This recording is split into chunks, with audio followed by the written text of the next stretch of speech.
तौकीर निज़ामी, जिनके बयान पर आज हम ये डिबेट कर रहे हैं।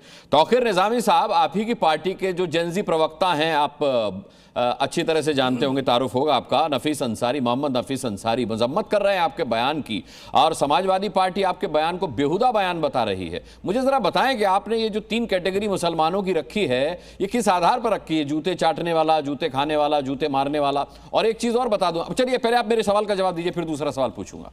पहले मुझे कैटेगराइज बताएं कि किस आधार पर किया है आपने। शुक्रिया अनुराग जी। देखिए, मैं निहायत अदब के साथ आपके चैनल के माध्यम से कहना चाहता हूं कि मैंने उनके लिए कहा कि वो मुस्लिम समाज के लोग जो भारतीय जनता पार्टी या कांग्रेस में हैं या अन्य सेकुलर दलों में हैं, लेकिन जब मुस्लिम समाज के लोगों को ऊपर अन्याय अत्याचार होता है, और मैं पूछना चाहता हूं उस कांग्रेस से, सबसे पहले तो उनसे पूछना चाहता हूं कि आप बताइए ना, केंद्र में जब आपकी सरकार थी, बाबरी मस्जिद को शहीद करा दिया आपने, और मूर्तियां कहां से आ गई? कांग्रेस डिबेट में नहीं है, उसे पता था शायद आप ये सवाल पूछेंगे, तो वो कांग्रेस डिबेट में नहीं है। वो कौन थे?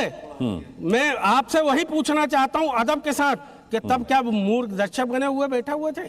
और भारतीय जनता पार्टी में जो मुस्लिम समाज के लोग हैं, मैं उनसे पूछना चाहता हूं कि जब बिल्किस बानो को गुजरात में बेटी की मां के सामने इज्जत लूटी जा रही थी और मां की बेटी के सामने इज्जत लूटी जा रही थी, जब कठुआ कश्मीर में आसफा को 6 दरिंदे मंदिर के अंदर लेके जा रहे थे, तब वो मुस्लिम समाज के लोग जो भारतीय जनता पार्टी कांग्रेस में हैं या अन्य सेकुलर दलों में हैं, तब वो रोडों पर लड़ते हुए क्यों नजर नहीं आ रहे थे? अब रुकिए, इस सवाल का जवाब पहले शहजाद पूनावाला से ले लेते हैं, फिर आगे बढ़ते हैं। तौकीर निज़ामी साहब, इसका जवाब, क्योंकि शहजाद पूनावाला वो मुसलमान है जो भारतीय जनता पार्टी में। अब जरा जवाब शहजाद, मैं आता हूं पूरा समझ दूंगा।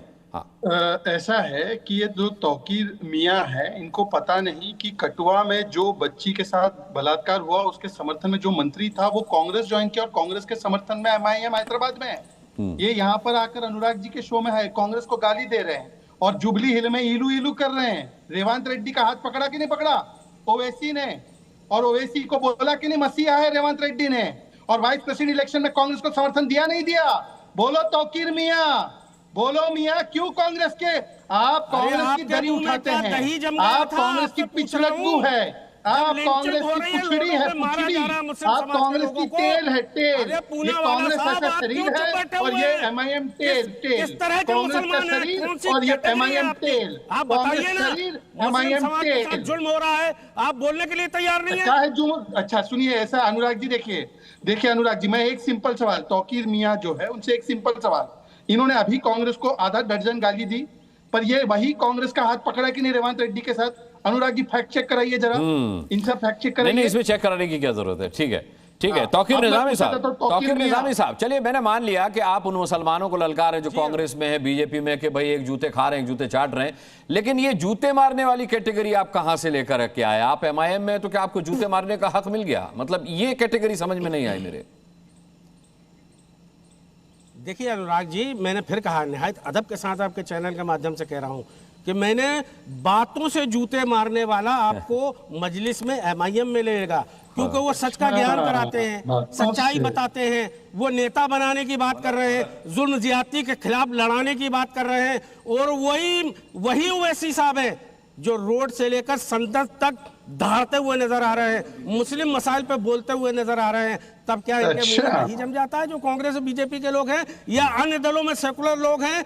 तब तुमको ये जुल्म ज्यादती नजर नहीं आती? आज हमको देश से बाहर निकालने की तैयारी कर रहे हैं संघ और RSS बीजेपी के लोग, और ये बैठे हुए यहाँ पे उनसे गलभैया कर रहे हैं। पूनावाला साहब इस तरह की बातें कर रहे हैं बैठ के। ठीक है, पूनावाला जी, आता हूं मैं आपके पास। फिरोज अच्छा, तौकीर निज़ामी साहब, फिरोज बख्त अहमद साहब आपसे कुछ कहना चाहते हैं। फिरोज भाई बोलिए।